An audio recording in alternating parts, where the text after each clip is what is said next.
Ethiopia has for decades been the beneficiary of a US government trade agreement granting hundreds of millions of dollars for favorable access to US markets, allowing Ethiopian airlines in recent years to build a global fleet and become one of the world's leading airlines. For both the US and Ethiopia, this relationship matters, but for almost a year now, conflict has raged in Ethiopia's Tigray region. Numerous CNN investigations have uncovered evidence of Ethiopian government atrocities. CNN has now found evidence that Ethiopian Airlines cargo carriers have been shuttling weapons between Ethiopia and Eritrea in what experts believe may constitute a violation of international law and that trade agreement with the US. Here's Nema Elbaga. With direct flights from over 95 international destinations, fly Ethiopian Airlines, the new Spirit of Africa, a Star Alliance member. State-owned Ethiopian Airlines is Africa's premier carrier of passenger and freight traffic. But among the regular cargo, evidence of sinister shipments. CNN can reveal, based on documentary evidence and witnesses' accounts, Ethiopian Airlines has been transporting weapons between Ethiopia and Eritrea since the beginning of the war in Ethiopia that has seen thousands killed.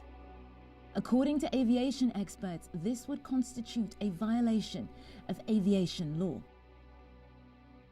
Among the evidence are these stills that were taken on board Ethiopian Airlines flight ET3313 and verified by CNN. It's the middle of the night. This cargo plane is being loaded by hand, a slow and unorthodox method. But look closer. This isn't usual cargo. Inside these boxes are mortars. They are being loaded onto this civilian aircraft and transported from Eritrea to Ethiopia. Here is the cargo manifest, corroborating the day and time, November 8th, 2020. The date is significant.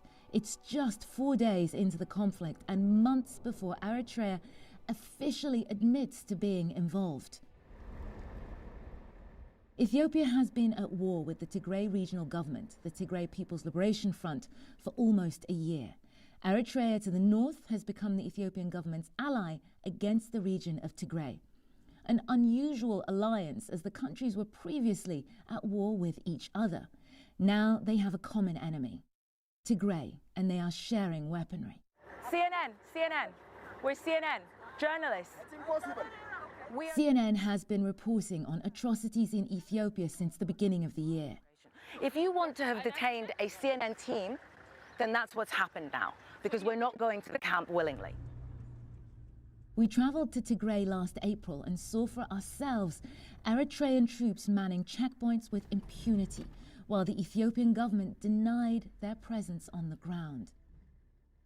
That relationship between Ethiopia and Eritrea began months earlier in November 2020, which coincided with an increase in the movement of weapons shuttled back and forth from the Ethiopian capital to Eritrea. During the same month, there was also a series of massacres in the region of Tigray. An Ethiopian Airlines employee turned whistleblower spoke to CNN about how he had to deal with an unusual request. So ማይቀር ስለሆነ I'm thinking about ስለ ፍናውን ፐርሸብል የጫነ እቃ ስለነበረ አውሮፕላኑ የተወሰነ እቃ አውርደን. In various statements, Ethiopian Airlines has always adamantly denied ferrying arms on passenger or cargo planes. But in addition to speaking with whistleblowers, verifying cargo manifests and authenticating stills, CNN has obtained airway bill receipts that show at least 6 occasions in November where Ethiopian Airlines billed the Ethiopian Ministry of Defense to ship military items, including guns and ammunition, to Eritrea. In the end, the success of Ethiopian Airlines is an important and impressive symbol of the limitless potential of the US-Ethiopian partnership. Ethiopian Airlines built its cargo dominance through a relationship with the US government and American aviation giant Boeing. These new CNN findings, together with previous investigations into atrocities committed by Ethiopian forces, would constitute violations of international law according to aviation experts, and run contrary to the terms of that relationship with the US government. Whether this forces the US to act substantively against the Ethiopian government remains to be seen. Ni'mal Bagher, CNN, London.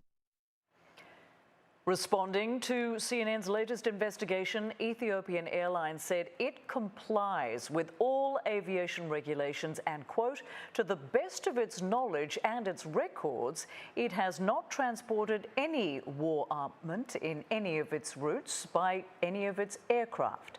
A US trade spokesperson told CNN they would review eligibility for the US African Growth and Opportunity Act next year, which will be based, quote, upon compliance with standards that include adherence to internationally recognized workers' rights, rule of law, and human rights.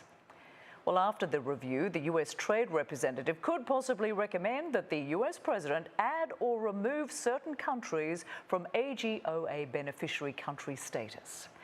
Aircraft manufacturer Boeing said they had no comment for this story, and the Ethiopian and Eritrean governments did not respond to requests for comment. Well, earlier, my colleague John Vore spoke with Mary Schiavo, CNN's transportation analyst, about these allegations, specifically about whether passengers were on the flights. We found out that both cargo and passenger planes were used in this operation. The CNN has no evidence that commercial passengers were on any of the flights carrying weapons. How significant is this question about whether or not they were paying passengers on board the same flights as the weapons? Well, if they were paying passengers on board, or any passengers on board for that matter, even if it was deadheading passengers, then that violates a number of laws, because at that point it would be a civilian flight, a civilian carrier, and a scheduled commercial passenger carrier. And they, of course, cannot carry munitions, war supplies, material in the, presumably they were calling this that they were carrying war supplies and not just smuggling guns. But at that point, that is clearly a violation. Because the Ethiopian government, as the owner of Ethiopian Airlines, it can decide whether or not the flight is a civilian flight, even if it's the same plane, or if it's a commercial flight, right?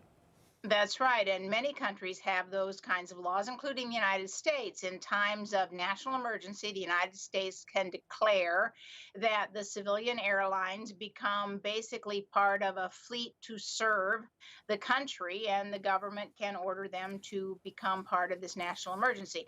Now, every country has their own set of laws. Ethiopia's laws may be very different, and it's also different because they own the airline. The government owns the airline, but many countries have laws in place that allow them in times of emergency to use commercial planes, commercial airlines, to perform military, quasi-military functions.